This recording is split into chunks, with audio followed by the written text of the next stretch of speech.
আকাশবাণী কলকাতা জেলার চিঠি পশ্চিম মেদিনীপুর থেকে পাঠিয়েছেন আমাদের সংবাদদাতা সব্যসাচী লাহা। ঘাটাল মাস্টার প্ল্যান নিয়ে বহুদিন ধরেই জলঘোলা হয়ে চলেছে। এবার হয়তো বহু প্রতীক্ষিত সেই পরিকল্পনা রূপায়িত হতে চলেছে। রাজ্য বাজেটে এই প্রকল্পের জন্য সম্প্রতি অর্থ বরাদ্দ হয়েছে। যে কোনো দিন শিলান্যাসের দিনক্ষণ ঘোষণা হবে। তার আগে রবিবার ঘাটাল টাউন হলে ঘাটাল মাস্টার প্ল্যান রূপায়ণে গঠিত ডিস্ট্রিক্ট লেভেল মনিটরিং কমিটির উচ্চ পর্যায়ের বৈঠক অনুষ্ঠিত হয়েছে। এই বৈঠকে প্রকল্পের অন্তর্ভুক্ত সংশ্লিষ্ট ব্লক ও শহরের সাব কমিটির সদস্যরা ও রাজ্যের সেচমন্ত্রী মানস ভূঁইয়া, ঘাটালের সাংসদ দেব, পশ্চিম মেদিনীপুরের জেলাশাসক খুরশিদ আলী কাদেরি, পুলিশ সুপার ধৃতিমান সরকার সহ সেচ দপ্তরের উচ্চপদস্থ আধিকারিকরা উপস্থিত ছিলেন।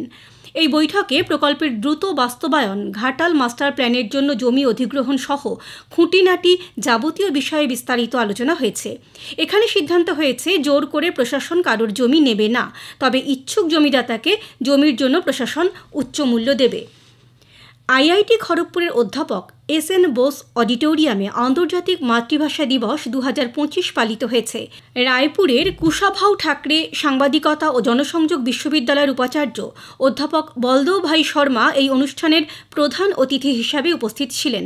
জাতীয় শিক্ষানীতি 2020 অনুসারে উচ্চশিক্ষায় মাতৃভাষার গুরুত্ব সম্পর্কে বক্তব্য রাখতে গিয়ে তিনি বলেন, দেশে মেডিকেল ও ইঞ্জিনিয়ারিংয়ের পাঠ্যক্রম হিন্দিতে করার প্রস্তুতি সম্পন্ন হয়েছে।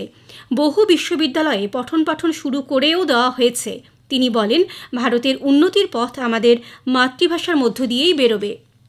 176 বছরের প্রাচীন স্বায়ত্তশাসিত মেদিনীপুর মহাবিদ্যালয়ে গত জানুয়ারির 22 থেকে 25 তারিখ পর্যন্ত গণিত বিভাগের শতবর্ষ উদযাপন উপলক্ষে আন্তর্জাতিক সম্মেলন অনুষ্ঠিত হয়েছে। এই উপলক্ষে সারা বিশ্ব থেকে ছাত্র, গবেষণা স্কলার, ফ্যাকাল্টি সদস্য এবং শিল্প পেশাদাররা যোগদান করেছিলেন।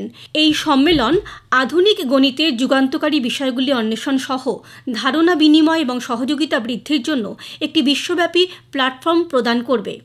আগামী 1 বছর ধরে গণিত বিষয়ে বিভিন্ন সেমিনার, সিম্পোজিয়াম এবং সাংস্কৃতিক অনুষ্ঠানের মাধ্যমে মর্যাদাপূর্ণ অনুষ্ঠানটি উদযাপন করা হবে।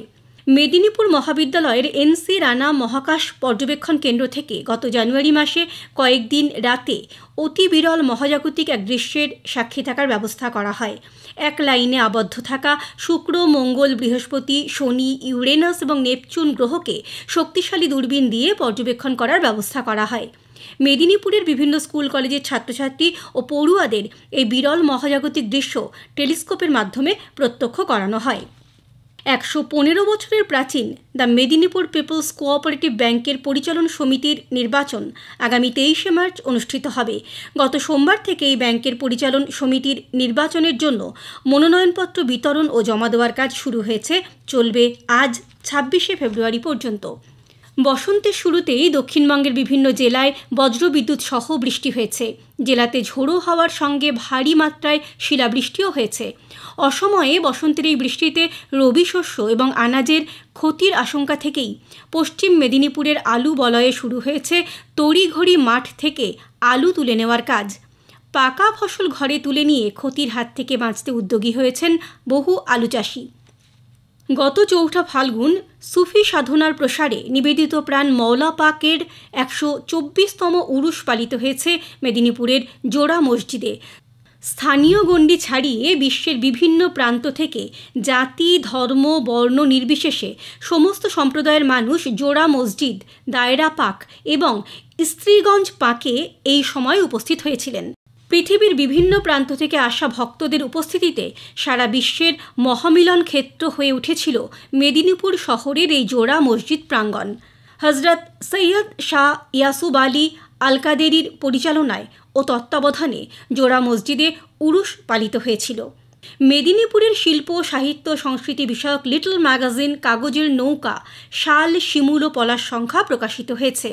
গত 42 বছর ধরে এই লিটল ম্যাগাজিনটি তার বিভিন্ন সংখ্যা প্রকাশ করে জেলার শিল্প, সাহিত্য ও সংস্কৃতিকে ভিন্ন উচ্চতায় তুলে ধরছে। জেলার চিঠি শেষ হলো। পশ্চিম মেদিনীপুর থেকে পাঠিয়েছেন আমাদের সংবাদদাতা সব্যসাচী লাহা।